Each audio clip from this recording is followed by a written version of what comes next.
Bonjour à toutes et à tous et bienvenue sur le podcast Le chemin vers soi-même, ce podcast qui vous accompagne à voyager au cœur de vous-même, au travers de clés, de mantras, d'expérimentations, mais aussi de compréhensions qui sont les miennes. Je vous donnerai quelques clés pour pouvoir avancer en toute autonomie vers votre épanouissement, de manière à vivre une vie plus consciente et plus alignée à vous-même. Je suis Marie-Catherine, ostéopathe et thérapeute émotionnelle et je suis ravie de pouvoir vous proposer ce contenu podcast. Belle écoute à tous!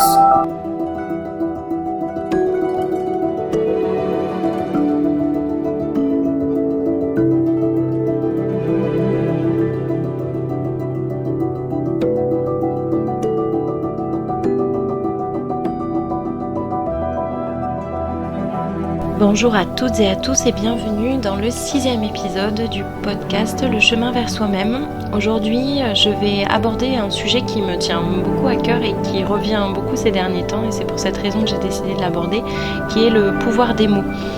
C'est-à-dire les mots qu'on emploie, quels impacts ils ont sur notre inconscient au niveau de la programmation neuronale, au niveau du cerveau.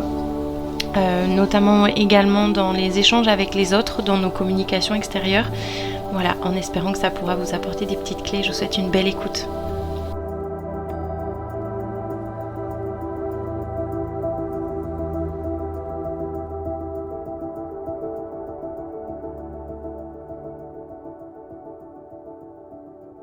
Bonjour, je suis ravie de vous retrouver aujourd'hui. Je suis navrée pour la petite pause qu'il y a eu, qui je ne la prévoyais pas aussi longue. Et finalement, la vie a fait que entre les fêtes de fin d'année et ensuite une période qui s'est présentée à moi où j'avais vraiment besoin de prendre du temps pour moi. Voilà. Et ben on en est là.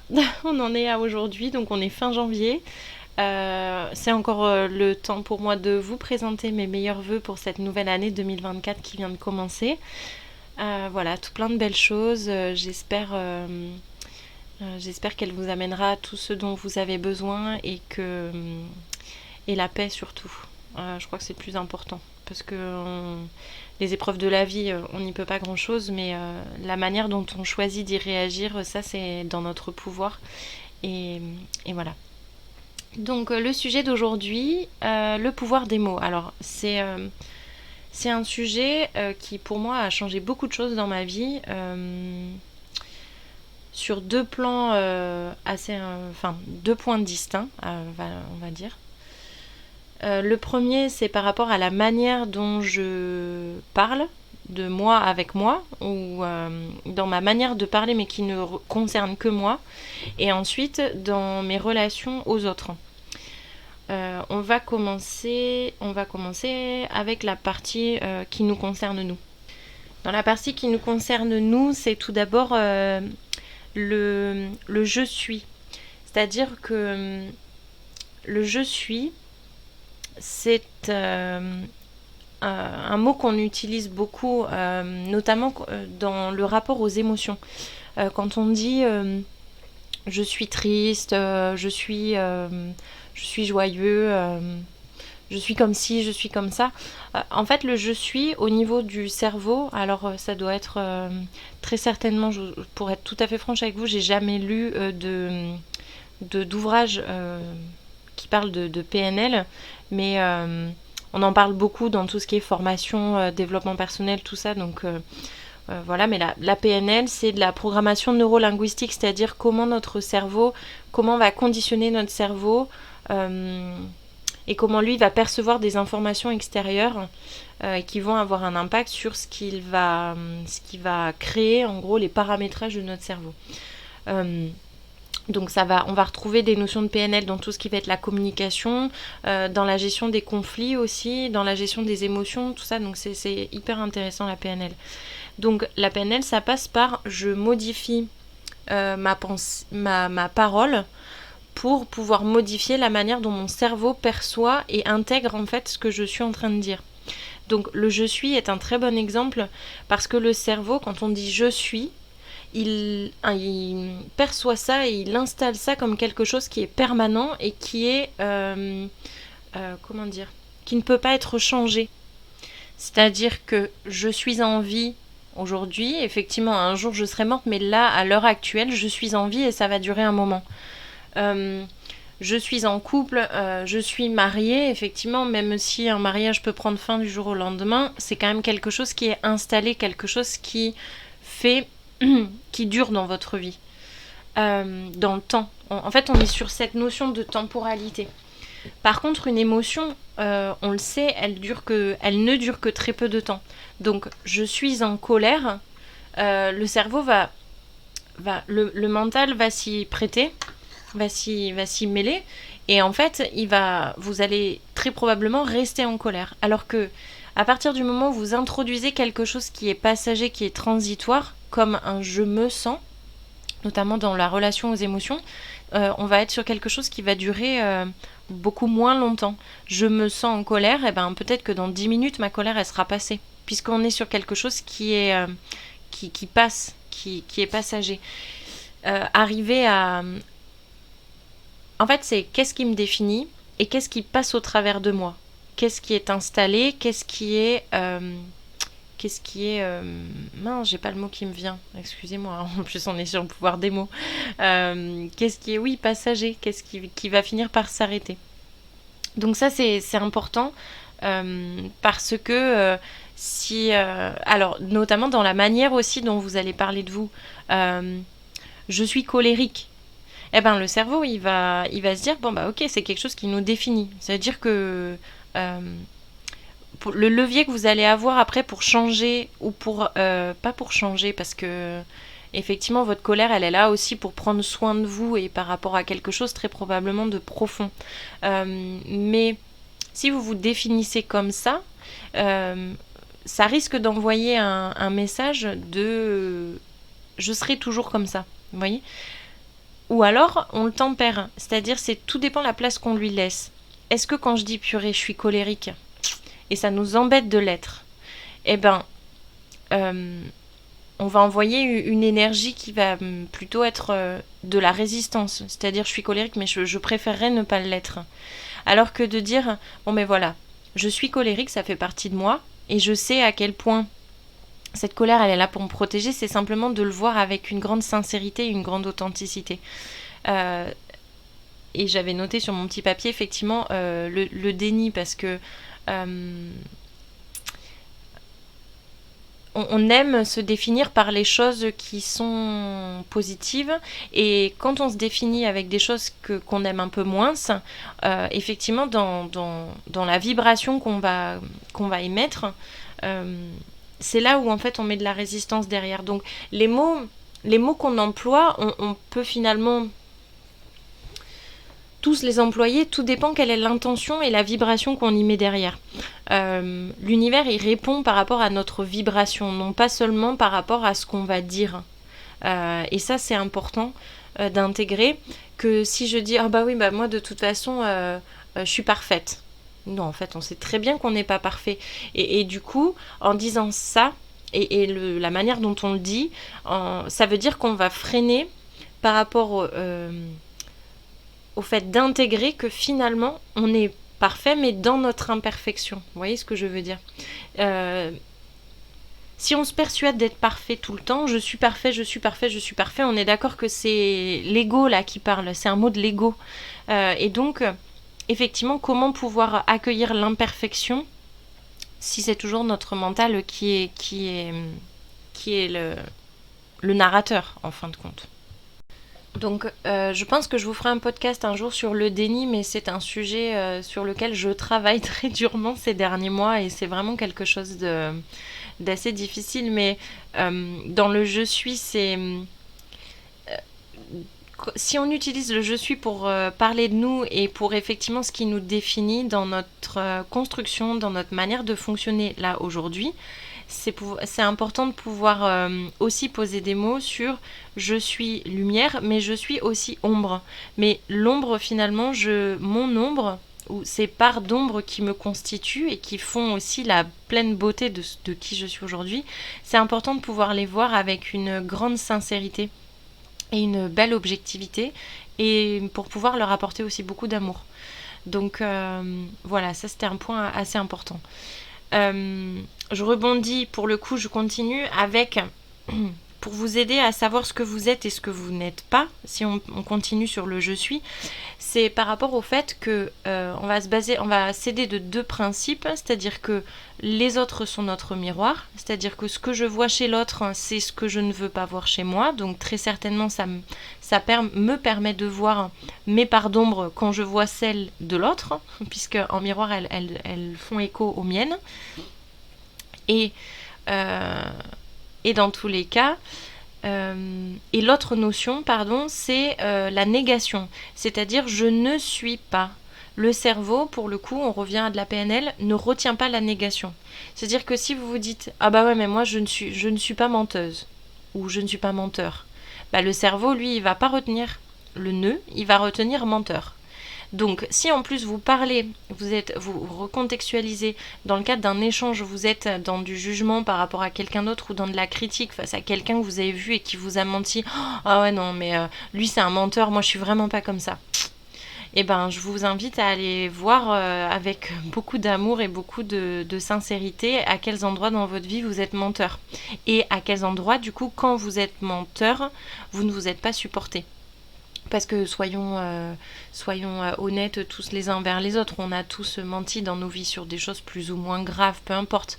Mais si c'est vraiment quelque chose qui vous irrite chez l'autre, très probablement que ça vient vous montrer un fonctionnement que vous avez vous. Et qui plus est, le fait de dire « Ah non, mais moi je suis pas du tout comme ça », là vous pouvez être très certain que c'est l'ego qui s'active et qui essaye de vous faire croire que vous ne l'êtes pas. Parce qu'il ne veut pas que vous alliez voir les endroits où vous l'êtes. Et si vous l'êtes, ça veut dire que vous venez prendre soin derrière de quelque chose que vous avez vécu, qui a été souffrant, et donc votre manière d'en prendre soin, c'est de mentir. C'est de fonctionner... voilà, un petit peu pour vous expliquer comment ça fonctionne. Le miroir de l'autre, j'y reviendrai sur un autre épisode, mais c'est quelque chose de très très intéressant.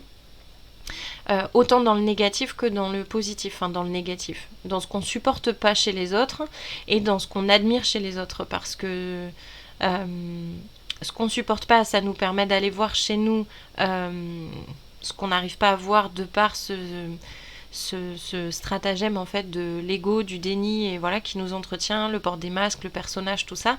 Et dans le positif, c'est qu'en fait c'est des choses qu'on a déjà en nous mais qu'on croit ne pas avoir et que l'autre en fait nous rappelle, c'est-à-dire oh là là, lui je le trouve vraiment hyper courageux.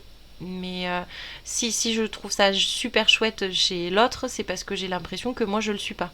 Et en fait, en miroir, l'autre va nous inspirer pour nous permettre de faire exister cette part de nous qu'on croit ne pas avoir, mais qu'en fait, qu'on a déjà. Voilà. Une petite parenthèse sur le miroir de l'autre. Pour continuer sur les négations, j'imagine que ça vous est tous déjà arrivé aussi de vous dire il pleut aujourd'hui, surtout il faut pas que j'oublie de prendre mon parapluie, et puis une fois que vous êtes dans la voiture, partie de la maison, vous dites ah punaise, j'ai oublié mon parapluie. Eh ben oui, il ne faut pas que j'oublie. Alors en plus il y a un il faut. Le il faut, c'est un gros sujet, je vous le développerai juste après, mais je ne dois pas oublier mon parapluie, ou je ne dois pas oublier de faire ça. Le cerveau il retient oublier. Faites l'expérience, ça c'est quelque chose de très facile à mettre en application, mais je l'ai testé avec ma mère qui était beaucoup comme ça, et effectivement elle a remplacé avec je pense à prendre mon parapluie, ou je pense à prendre ci, je pense à prendre ça, et effectivement le cerveau il entend penser et non plus oublier. Voilà, donc je vous invite à chaque fois quand vous y pensez, si vous voulez faire l'exercice, mais c'est hyper intéressant, et c'est très facile à mettre en application. Dès que vous utilisez une négation dans une phrase, essayez de faire l'exercice de remplacer avec l'inverse, mais sur du positif.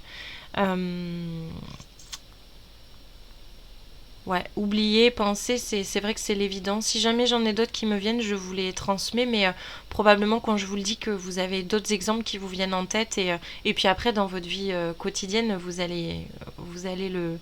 L'idée, c'est en fait, encore une fois, de mettre de la conscience sur ça. Parce que c'est des choses qu'on fait de manière automatique, et bien évidemment, on s'en rend plus compte avec le temps. Donc, c'est assez chouette de mettre en lumière pour voir quels sont nos fonctionnements automatiques, et donc notre zone de confort, quelque part. Et c'est là qu'on se rend compte que c'est pas si évident que ça. Et que donc, ça vient jouer pas mal de choses derrière. Le point prochain qu'on va aborder, c'est le fameux il faut. Je l'adore. Je l'aime beaucoup, le il faut. Et ces derniers temps, en consultation avec des patientes, il est revenu tellement de fois, on l'a abordé et c'est tellement riche. Le il faut, on est d'accord que dans notre vie de tous les jours, des il faut, on en a beaucoup qui sont incompressibles. C'est-à-dire, il faut manger. Donc, ça veut dire que je dois faire le repas ou il faut que j'aille acheter à manger. Il faut être en santé. Donc, ça veut dire que tout ce qui va être le ménage, tout ça, c'est beaucoup de il faut. Et puis, quand on travaille, il faut être à l'heure. Quand on a des enfants, il faut les amener à l'heure à l'école. Il faut préparer le goûter. Enfin, vous voyez, toutes ces choses incompressibles qu'on a au quotidien. Donc, quand on va être sur des choses qu'on aimerait faire pour nous, justement dans ce cadre de je chemine vers moi, j'essaye de m'alléger, de travailler sur moi. J'aime pas trop ce mot-là parce que, encore une fois, c'est quelque chose qui implique peut-être une forme de contrainte, même si on le fait pour soi et que c'est avec plaisir. Mais j'aime bien remplacer tout ce qui finalement n'est pas incompressible dans nos vies, d'essayer de transformer le il faut. Et même d'une manière générale, les il faut qui sont incompressibles, ils sont assez implicites. C'est-à-dire que quand on fait à manger, on se dit pas à chaque fois il faut que je fasse à manger, c'est je vais faire à manger, c'est incompressible. Donc c'est vrai que le il faut, j'ai eu tendance à le bannir. Alors quand j'en dis un, je me mets pas non plus à me rouler par terre, mais je me suis rendu compte que on en disait quand même énormément dans la journée. L'idée, c'est comment est-ce que je peux remplacer ce il faut pour éviter que du coup ça représente un poids de ah ouais, et j'ai à ma liste qui est longue comme le bras déjà de tout ce que j'ai à faire dans ma journée, j'ai encore ça à faire. Parce que très certainement que comme le cerveau l'analyse comme une contrainte encore de plus, même si on le dit pas forcément avec contrainte, bah en fait on va pas le faire. Parce que ça sonne pas comme quelque chose de joyeux. Vous voyez, ça sonne juste à quelque chose que je dois encore faire, qu'il faut encore que je fasse, parce que si je le et si en plus je le fais pas, bah je suis pas assez bien. Vous voyez, ah purée, j'ai encore pas fait ça. Ah ouais, bah fallait que je le fasse et je l'ai pas fait. Ah, je suis vraiment trop nulle. Vous voyez tout ce que ça vient engendrer comme jugement et comme non-amour de soi finalement. Donc le il faut, moi j'aime bien le remplacer avec ça serait chouette ou c'est important. L'autre jour, on parlait avec une patiente du fait qu'il y avait un livre et quelqu'un lui en avait déjà parlé. Enfin, ça faisait 2-3 fois qu'on lui parlait de ce livre. Elle dit ah ouais, il faut vraiment que j'aille l'acheter. Et je lui dis ah il faut. Elle me dit eh ben je vais me l'offrir. Ah et alors j'étais épatée de la manière dont elle avait remplacé parce qu'entre un il faut que j'aille l'acheter et je vais me l'offrir. Est-ce que vous sentez déjà comme c'est vachement plus léger? En gros, en plus dans le je vais me l'offrir, ça veut dire je vais me faire un cadeau quoi. Et je sais que ça va être quelque chose de positif. Et donc je suis quasiment certaine, je mets ma main à couper, qu'elle soit elle l'a acheté dans le week-end, soit elle va l'acheter dans la semaine. Mais voyez déjà l'impact que ça. Il faut que je l'achète et je vais me l'offrir. Et ça c'est une super je trouve que l'exercice du il faut, pour moi, il a vraiment été d'une aide assez importante. Il apporte en fait beaucoup de légèreté. Quand on travaille vraiment sur le il faut, ça amène beaucoup plus de légèreté dans la vie et on se sent moins, vous voyez, écroulé sous tout ce qu'on a à faire. Parce qu'avec toutes les casquettes qu'on doit porter quand on est une femme, on est maman, épouse, maîtresse de maison, badass au travail, enfin vous voyez, on a déjà 10 000 trucs à faire. Et quand on aimerait prendre du temps pour soi, et ben en fait, si on se rajoute un il faut, on a l'impression qu'on va jamais s'en sortir quoi. Donc il y a tout ça. Donc je vous invite à chaque fois que vous vous entendez dire il faut, pareil, comme tout à l'heure, de le voir en conscience comme avec les négations et de vous dire ok c'est intéressant, comment est-ce que je pourrais le remplacer dans mon langage et de voir à l'intérieur de vous corporellement quel est le ressenti, quitte à le redire plusieurs fois. Il faut que je fasse la vaisselle. Ah ouais bah j'ai vraiment pas envie de faire la vaisselle, mais c'est important que je la fasse. Parce que derrière, sinon j'ai plus de vaisselle, je vais pas manger sur la table, pas acheter de la vaisselle jetable, enfin vous voyez, c'est il faut. Et est-ce que vraiment il faut c'est-à-dire que il faut que je fasse la vaisselle, oui mais en fait je me dis il faut que je le fasse parce que monsieur ne décide jamais de le faire et donc forcément c'est moi qui finis toujours par la faire, ou est-ce qu'il faut vraiment que je la fasse, ou est-ce que simplement si vraiment j'ai pas envie de la faire mais que c'est essentiel de la faire, est-ce que aussi je peux pas demander de l'aide Et donc d'aller voir son compagnon et de dire voilà, je sais qu'il y a la vaisselle à faire, j'ai pas très envie, est-ce qu'éventuellement tu serais d'accord pour la faire? Vous voyez, et en fait, ça ouvre beaucoup de choses. Parce qu'effectivement, il n'y a aucune obligation que vous fassiez la vaisselle si vous n'en avez pas envie. À un moment donné, très certainement que oui. Mais, mais voilà, c'est comment je le transforme, ce il faut, pour essayer de m'enlever des contraintes. Il y a des contraintes sur lesquelles j'ai pas le choix. L'heure à laquelle l'école de mes enfants démarre, j'ai pas le choix. Je sais pas parce que je vais aller toquer à la porte de la directrice et lui dire que c'est trop tôt qu'elle va changer l'heure. Non. Après, je peux faire aussi en sorte, je peux faire le choix que mes enfants soient en retard tous les jours. Mais je pense qu'au bout d'un moment, ça a pu le faire, quoi. Donc, vous voyez, c'est qu'est-ce qui est incompressible, qu'est-ce qui est dans mon pouvoir et qu'est-ce qui ne l'est pas. Et dans la partie de c'est dans mon pouvoir, en fait, comment je peux le transformer. De manière à ce que ma vie soit pas forcément plus simple, mais déjà plus légère. C'est-à-dire que votre quantité de choses, et presque même vous allez pouvoir faire plus que ce que vous pensiez pouvoir faire avec toute votre liste de il faut. La to-do list, on en a tous, des to-do list, des post-it où on met il faut penser à faire ci, il faut que je fasse ça aujourd'hui, et puis ah ouais, et le soir on arrive, ah non, j'ai toujours pas fait ça, oh là là, ça rajoute ma to-do de demain, vous voyez. Je pense que ça parlera à beaucoup de gens. Et donc le il faut, il est beaucoup responsable de ça. Donc je vous invite pendant 3 semaines à faire cet effort, peut-être si ça vibre pour vous, bien évidemment, ce que je vous transmets, il n'y a aucune obligation. Mais étant donné que la mise en place d'une nouvelle habitude, c'est environ 3 semaines, pour qu'au niveau du cerveau, ça soit vraiment quelque chose qui est intégré, je vous invite à faire l'effort pendant 3 semaines, de vous dire, je sais pas moi, là on arrive presque à février, de vous dire, allez, début février, je porte de l'attention sur ça, et voilà, comment ça se passe dans mon quotidien, quelle place prend le il faut dans mon quotidien. Il y en a un autre qui ressemble beaucoup. Il faut, c'est je dois. Oh, je dois quoi? Je dois faire ci, je dois faire ça. Je dois envers qui? Envers qui j'ai cette obligation de faire? Est-ce que c'est envers la société? Est-ce que c'est envers moi-même? Est-ce que c'est envers mes parents? Enfin, qui m'a fait croire que j'étais obligée ou j'étais redevable de faire ci ou de faire ça? Alors ouais, il y a des choses... Oui, par exemple, vous voyez, je dois voter. Oui, c'est quelque chose qui nous est demandé quand on est majeur. Mais en attendant, si le système politique ne me convient pas aujourd'hui, et si finalement, dans tous les cas, même si je vais voter, s'il n'y a que des choses pas terribles en face, ben en fait, je dois rien du tout. Enfin, c'est-à-dire, oui, c'est un geste de citoyenneté, mais il n'y a personne qui va venir m'attendre devant ma porte avec un flingue sur la tempe parce que j'ai pas été votée. Vous voyez, je me dois de rien du tout. Il y a plein de gens qui se doivent de faire des choses et puis qui le font pas et ça leur fait ni chaud ni froid.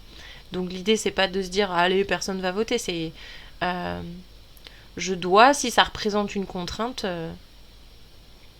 une trop grosse contrainte, allons dire, parce que après on va me tomber dessus, mais voilà. Vous voyez, par exemple, pour moi, c'est essentiel, enfin, j'ai à cœur de me dire que à mon échelle de petite fourmi sur cette planète, j'ai à cœur de quand même avoir un geste qui soit pour préserver la planète. Donc je me dois de faire le tri de mes ordures ménagères, mais parce que ça me semble juste. Vous voyez, donc et c'est pas, et du coup, je dois pas le faire, hein. C'est pas une obligation, mais comme c'est quelque chose qui vibre pour moi, j'y prête attention.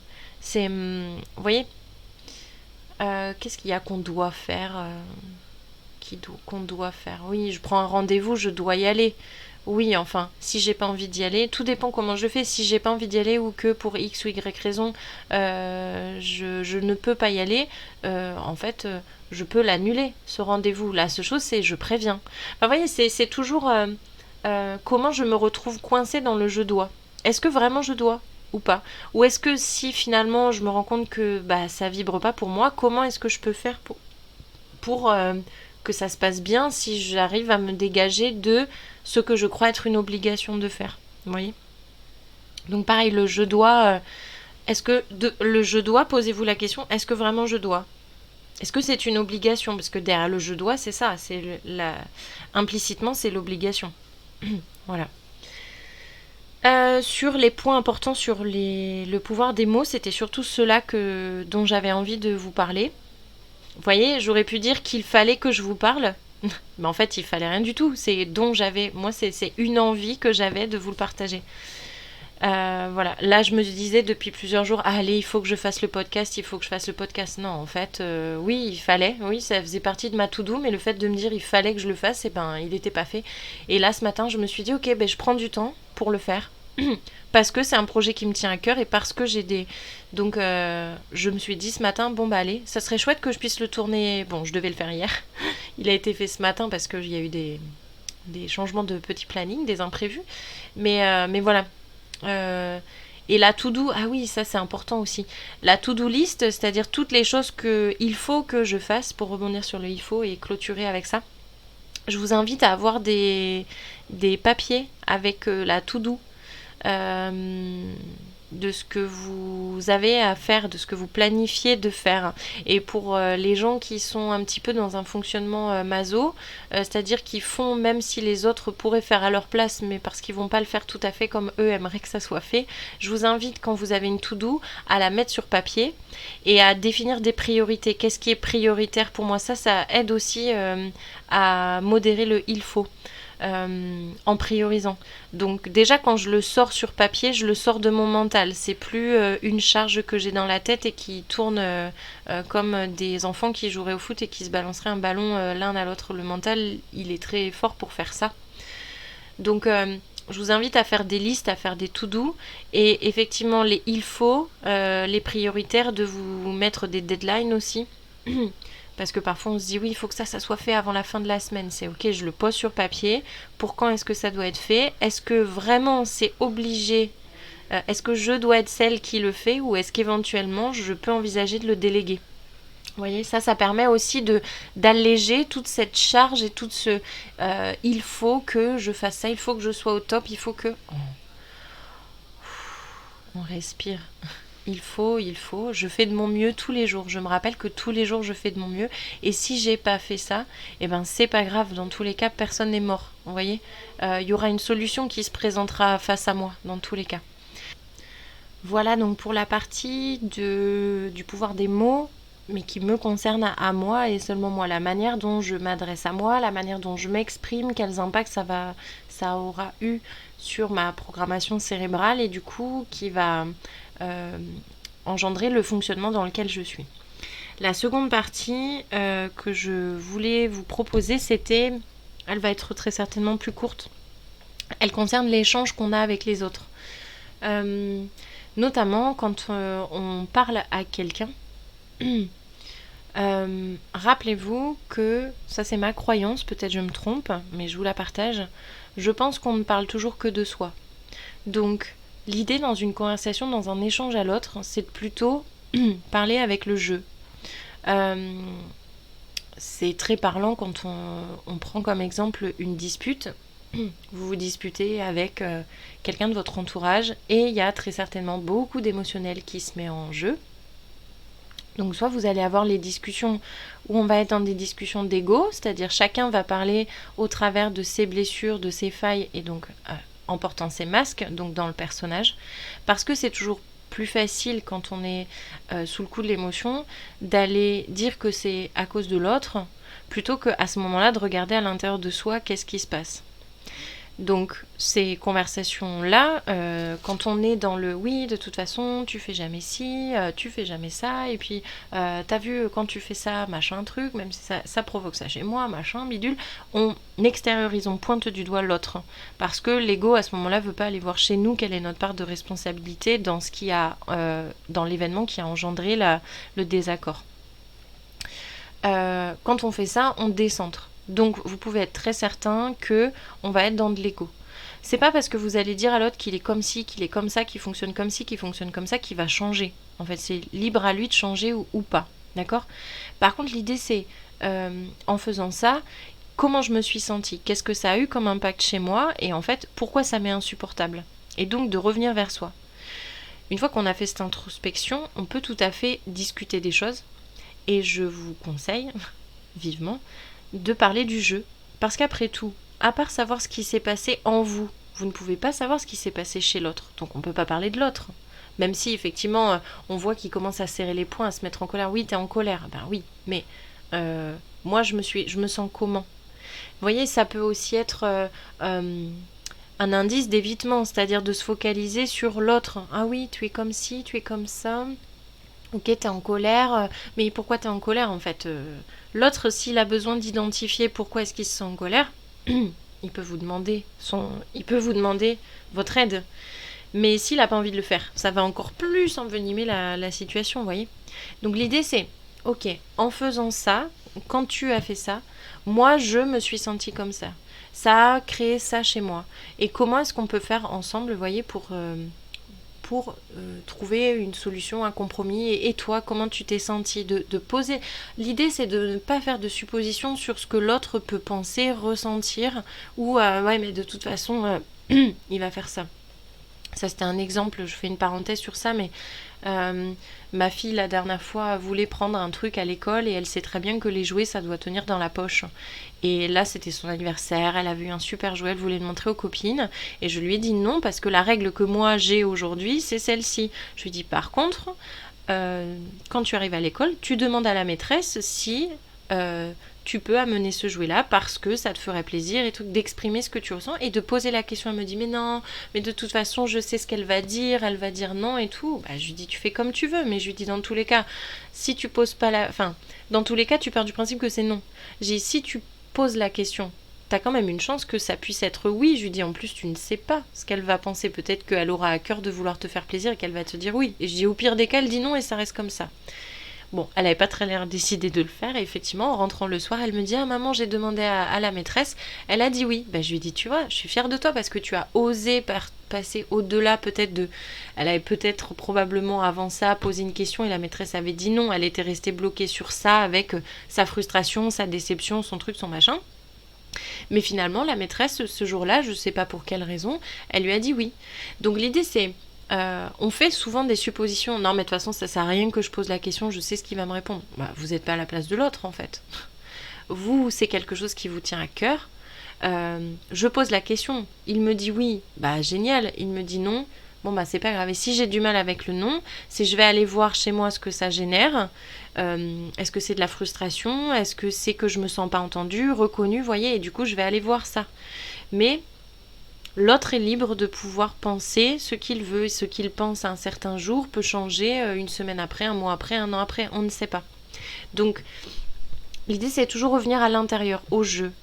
Donc, quelqu'un fait quelque chose qui m'a déplu, j'analyse, Par contre, si je prends la décision petite dédicace à mon amie Anne-Fleur, si je prends la décision d'aller parler de quelque chose à quelqu'un, l'idée c'est aussi de pouvoir être capable d'accueillir ce qu'il a à me dire dans son ressenti, même si c'est difficile pour moi et que c'est pas forcément ce à quoi je m'attendais.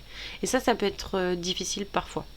C'est-à-dire, je pense avoir fait mon introspection, mais mon déni a mis son petit grain de sel. Et en fait, l'autre me fait voir autre chose et m'amène pas du tout là où je voulais être. Vous allez le sentir de toute façon. Si ça résonne pas, ça va activer de l'ego chez vous. Et ça... Non mais c'est n'importe quoi ce qu'elle me dit. Non mais c'est bon, on arrête la conversation. Vous voyez, tout ça, on est sur des stratégies égotiques. Hein.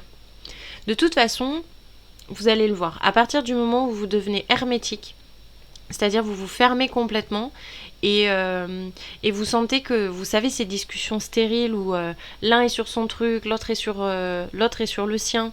Et l'image que je prends, mais qui est très juste, c'est dans les fêtes foraines, vous avez déjà vu tous ces manèges où il y a des grandes piscines d'eau et les enfants, ils se mettent dans des bulles en plastique et ils se rentrent dedans. Vous voyez, chacun est dans sa bulle, mais à aucun moment les bulles, elles vont fusionner l'une avec l'autre. Donc elles vont se confronter, quand elles vont arriver en contact, elles vont rebondir. Mais du coup, il n'y a pas d'échange d'une bulle à l'autre. C'est chacun est dans sa bulle. Bah, c'est exactement la même chose. Les conversations au travers des blessures, quand on est activé à fond et qu'on est en train de décentrer, et tu fais si, on est dans le jugement et tout, là vous êtes dans l'ego. Alors ça fait du bien parce que ça permet de laisser circuler aussi une émotion. Je me sens en colère... ça me fait du bien de déverser toute ma colère sur l'autre. Oui, enfin après, je sais très bien qu'en ayant fait ça, il va falloir qu'après vous voyez. Très certainement après, ça sera intéressant d'aller voir l'autre et de lui présenter des excuses si j'ai été trop loin dans mes paroles, parce qu'on culpabilise et on se dit que si, enfin ouais, il y a plein de choses. Mais voilà, à quel endroit en fait je suis dans une conversation, une discussion, un échange qui est vraiment sincère et authentique, autant avec moi-même et pour le coup avec l'autre, et à quel endroit je suis dans une discussion égotique. Bah déjà quand je suis dans le tu. J'ai une amie un jour qui m'a dit le tu qui tue, pampan, qui tue, qui fait mourir quoi. Quand on est très dans le tu, vous pouvez peut-être essayer de le changer et d'essayer de revenir au jeu. Voilà. Surtout que partons du principe que dans les... Alors je parle pas au travail ou dans le cas des gens qu'on connaît pas forcément, mais les gens qui vous aiment, les gens de votre entourage, en général, ils sont sensibles à votre bien-être. À partir du moment où vous allez être en capacité de pouvoir exprimer je me suis senti comme ça m'a rendu triste, en général ils y sont sensibles et si c'est pas le cas, bah, c'est que c'est peut-être des gens qui sont dans votre vie mais qui n'ont peut-être plus leur place là-dedans.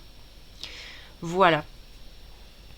Je pense avoir fait le tour du pouvoir des mots. Il y en aura peut-être si jamais j'ai d'autres expériences, il y aura peut-être voilà, une suite à ça, mais c'était déjà voilà, le premier épisode que je voulais vous faire à ce sujet-là, parce qu'à mon sens, c'est quand même très important la manière dont on s'exprime. Et pour en avoir fait l'expérience d'y prêter attention et de le changer, vraiment ça a un autre impact, que ce soit nous vis-à-vis de nous, l'énergie qu'on va s'envoyer à nous-mêmes, on va plus être dans l'amour de soi, d'ailleurs, et moins dans le jugement. Le jugement, c'est un stratagème égotique. Donc voilà, qui est le fruit de nos croyances, de nos blessures, voilà. Je vous refais pas le topo parce que c'est des sujets dont j'ai déjà parlé. N'hésitez pas, si jamais vous avez des questions au sujet de cet épisode ou même des autres, vous pouvez venir m'écrire sur Instagram, sur ma page Instagram Marie-Catherine Ostéopathe Énergie, tout attaché. Je serais ravie de pouvoir vous éclairer. Si le podcast vous a plu et que vous pensez qu'il peut être utile à des personnes que vous connaissez, n'hésitez pas à le partager, ça me fera très plaisir de pouvoir diffuser ces choses-là qui pour moi sont tout à fait facilement réalisables et peuvent être source de grands changements. Donc voilà. N'hésitez pas également à laisser une petite note ou un commentaire au podcast. Et je vous souhaite une très très belle journée à tous et je vous dis à dans 15 jours pour le prochain épisode. Bye bye.